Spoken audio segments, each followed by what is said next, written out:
Hello, here's Dan Rule's tips on how to digitally draw. So for starters, you need to start with a rough sketch. Here's an artist, Ray Frendon. He's a great drawer. He also makes pens for Clip Studio, so you should check him out if you have interest. So yeah, this is a rough sketch. You can tell, right? It has simple shapes, right? But then he immediately gets in some details.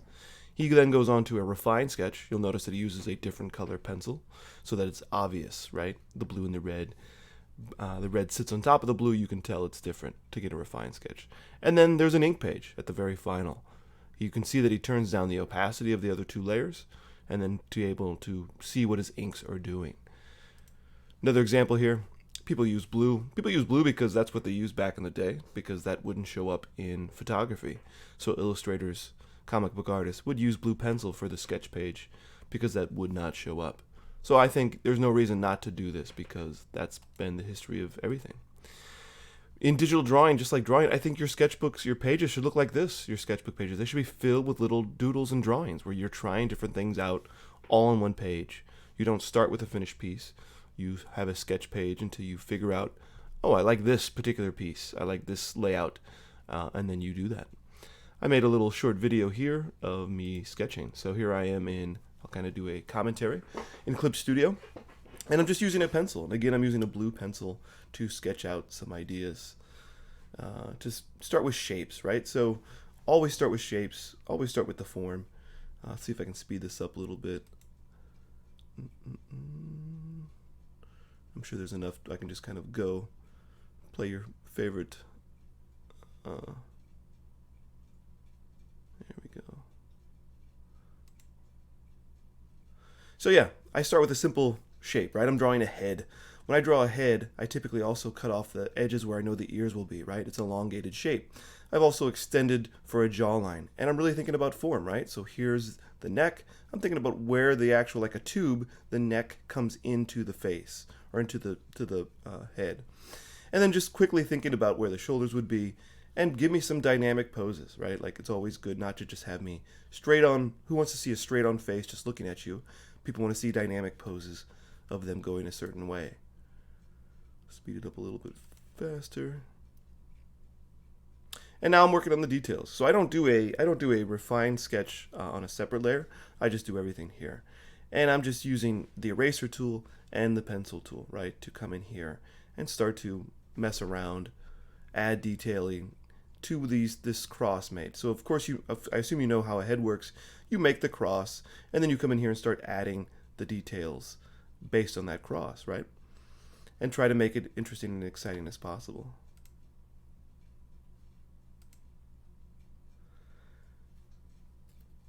Right? Just quick marks, not spending a whole lot of time, right? It's a sketch phase. And even with your ink stage or your oil painting stage, it should be kind of quick. Just to get an impression. Do I like the layout? Do I like the way it looks? I'm not zoomed in fast here, too. I'm hard here. I'm zoomed out so I can see the whole thing and kind of see what I like. If I don't like a sketch, I just move on to the next side. You don't have to erase everything. I only do one sketch here for a human and then one for a cat. But yeah, treat your sketch page roughly. Like just move on. If you like a little part of this, then just go with that part. Forget everything else. You don't have to complete it. And now I moved on to an ink layer, so I added a new layer. I moved on to the G pen, which I like, and then just a black line. And then again, going in here very quickly and just adding in line work.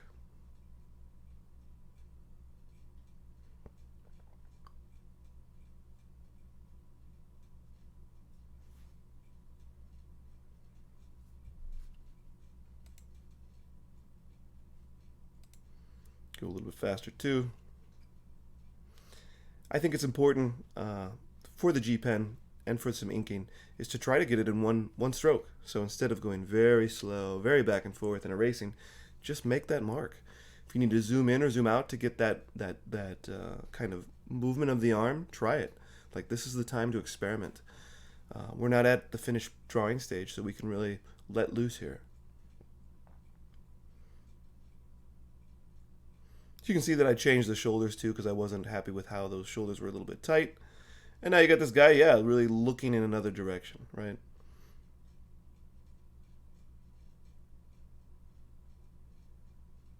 And now I'll just show, some shading. If you wanted to get into shading, there's various ways to do that. I make a new layer underneath. I turned off my sketch layer. You can try oil painting. I've tried watercolor. Play around with it. Start low, go high. There's halftone in Clip Studio too. It's great. But there's a variety of ways to work with shading.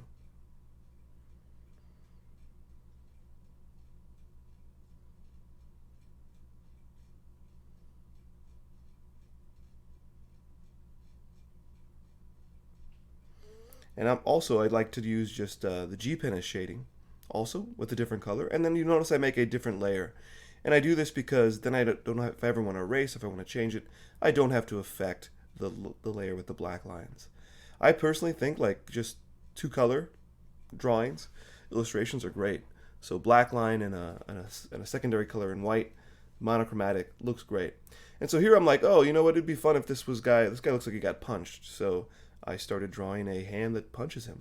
And that's how your drawing should go. Rather than start with, oh, I have this exact idea I'm going to complete to fruition, like let drawing take over.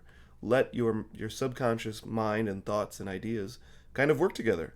So if this guy looks like he's getting punched, it's time to come in here, make a new layer, and sketch out a punch. If you don't know how to draw figures, hands, whatever, you need to practice. It's like tennis. You need to hit the ball 10,000 times. And what usually works is drawing simple shapes first. Thinking about like the fist is just, I'm looking at my fist, right? I'm holding up in front of me. I go to the mirror. I look at it, but it's a circle, right? Attached to a tube, right? Sausage connected to a pancake, however you want to think about it. But they are forms. And if you start with those forms, they're going to feel more solid. They're going to feel like they have weight. They're going to look better. So do that. You're not, when you get to the stage where you're such a good drawer, maybe you don't need to start with the forms on paper. They're already in your mind and you can just draw. But when you're starting out, you don't have that ability. So start with that. So yeah, I did that real quick. And then it's about either erasing the guy underneath or adding white layer in between to dissolve that. And so I think I just went in there and erased the part right there very quickly. So yeah. Another way to do it, some people like to paint. I'm not much of a painter when it comes to digital. I prefer the sort of pen work line. But I think it's a similar way. You're going to start with forms. You're going to start with simple pencil drawings. So here I am. I'm thinking about drawing a cat. And you don't get into any details yet. You keep it simple shapes. And how do you make it a fun and exciting position, right? So playing around with that. Automatically changing some of those ovals, right, to make, the arch of the back, where the legs are going to go, how the tail comes in. All this is an important stuff to, like, does this visually look interesting, right? And I am fixing that stuff now. I'm not starting with the details and then fixing that later. I'm working on that right now.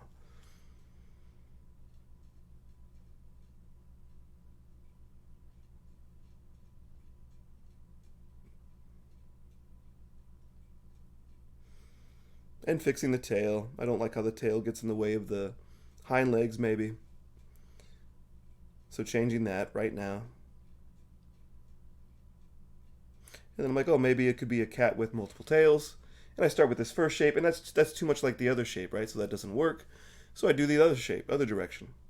I'm like, oh yeah, that works one. Maybe I need another one. And starting to think about, how they overlay each other. Do they intertwine? These are things you decide and work on right now. Maybe he's jumping. Maybe that's much more of an exciting pose than a cat just standing there, right?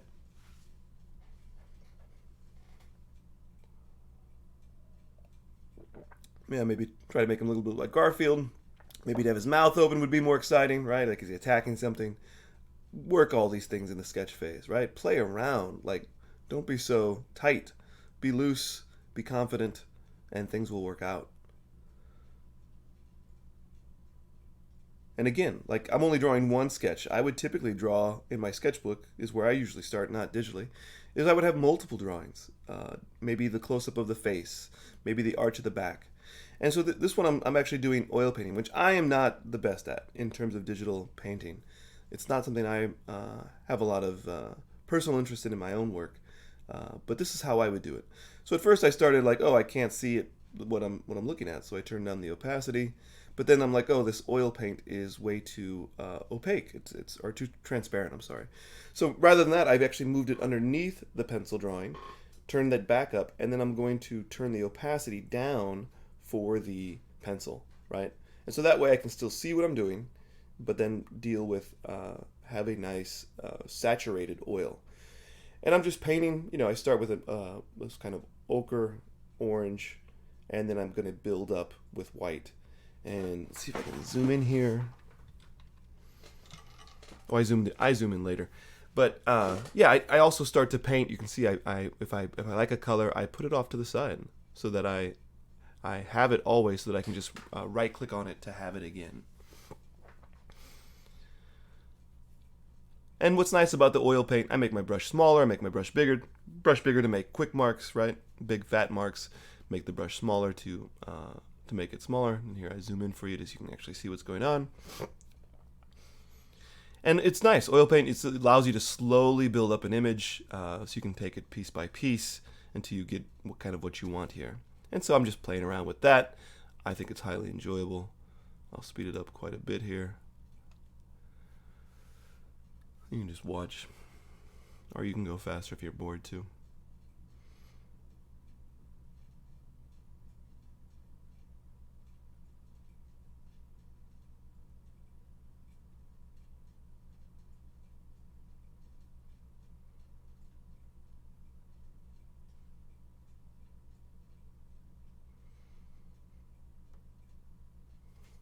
Picking some pinks.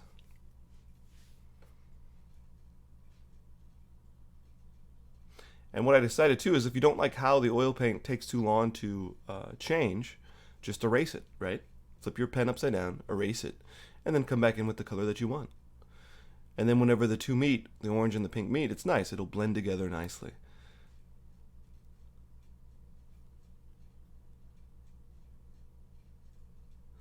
And then I do these whisker drawings, which I think are fun. I should have put these paint splotches either far out or on another layer, because now I just realized they're problematic because they're part of the whiskers. So just pay attention as you work it. But it shows you that, yeah, I make mistakes all the time. I do that all the time. Yeah. And then turn it off, and you can kind of see what you got. And I don't pretend to say that that's the best painting ever, but it's fun. Oil painting in or watercolor painting or indie ink painting in Clip Studio does have its benefits, and I think can be fun. So play around with that if you want, but it's the same basis. Start with the sketch, start with forms, build it up, and then get into the details. Then get into the fun part of doing it. Is my recommendation. All right, thank you.